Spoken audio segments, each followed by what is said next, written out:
అందరికీ నమస్కారం.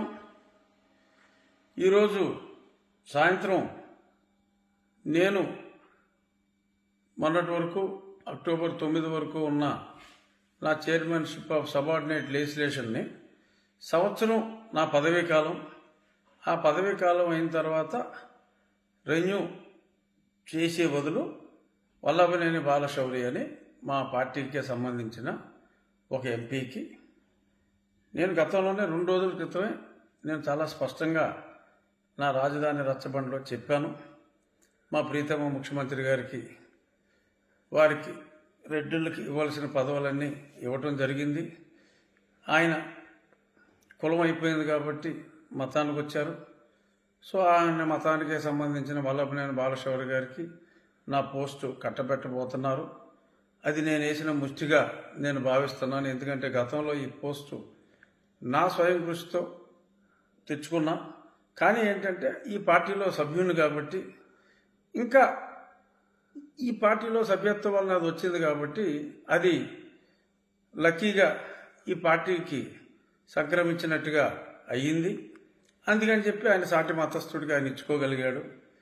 3 నెలల క్రితమే మా మేధావులు తక్షణం నన్ను రిమూవ్ చేసి ఇదే వల్లభనేని బాలశౌరికి ఇవ్వాలంటే, బాబు అలా తీసేటోళ్ళు కుదరవురా, వెర్రి సన్నాసుల్లారా, విమానంలో వెళ్ళిన బ్యాచ్కి చెప్పారు స్పీకర్ గారు, అలా కుదరదురా వెర్రి సన్నాసుల్లారా, ఇది 1 సంవత్సర పదవీ కాలం, సంవత్సరం తర్వాత మీ రిక్వెస్ట్ని కన్సిడర్ చేయగలను తప్ప ఇప్పుడు నేనేమీ చేయలేనని. ఇది పూర్తిగా పార్టీ లెటర్ ఇచ్చిన తర్వాత స్పీకర్ గారు కూడా ఏమీ చేయలేని పరిస్థితి. అక్కడికి మరి వీళ్ళు ఈ పనికి మాలిన మా సోషల్ మీడియా, అంటే ప్రభుత్వ ఖర్చుతో, అంటే మీ ప్రజల ఖర్చుతో మా పార్టీ సోషల్ మీడియా రన్ అవుతుందని చెప్పి నేను చెప్పా. మా పార్టీ సోషల్ మీడియా వాళ్ళు గుడ్డలోడ తీసుకుని డ్యాన్సులు చేస్తున్నారు. అరే పిచ్చి పుష్పాలారా, నా టెన్యూర్ అయిపోయింది, నన్ను ఎవరో తీయలేదు నా పదవిలోంచి, నా పదవీ కాలం పూర్తయింది కాబట్టి పార్టీ వేరే వాళ్ళని పేరు చెప్పుకుంటే ఆ పేరు గల వాళ్ళకి ఇచ్చారు తప్ప ఇందులో నన్ను పీకగలిగింది ఏమీ లేదు. ఇంకా కొంతమంది ఈ వెర్రి పుష్పాలు రాసుకుంటున్నారట. ఏంటి, రేపు రాబోయే రోజుల్లో disqualification. I challenge mister, I'm even challenging the chief minister of the state, you try your best. In fact I challenge mister chief minister that let us take it up as the referendum on Amaravati. I will beat you with a 2 lakh margin.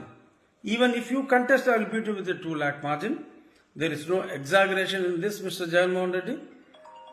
This is a challenge to you. దయచేసి సంయమనం పాటించండి. పదవి నుంచి పీకబడటం అంటే వేరుగా ఉంటుంది. అదేంటన్నదే రేపు రాబోయే కొద్ది నెలల్లో ప్రజలే చూస్తారు. ఎవరిని పీకబడ్డారు అనేది రాబోయే రోజుల్లో ప్రజలే చూస్తారు.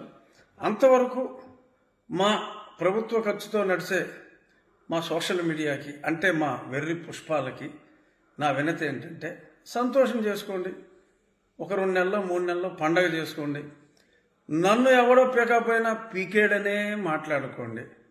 బట్ ఆ తర్వాత ఎలాగో మీ గొంతులు మోగబోతాయి.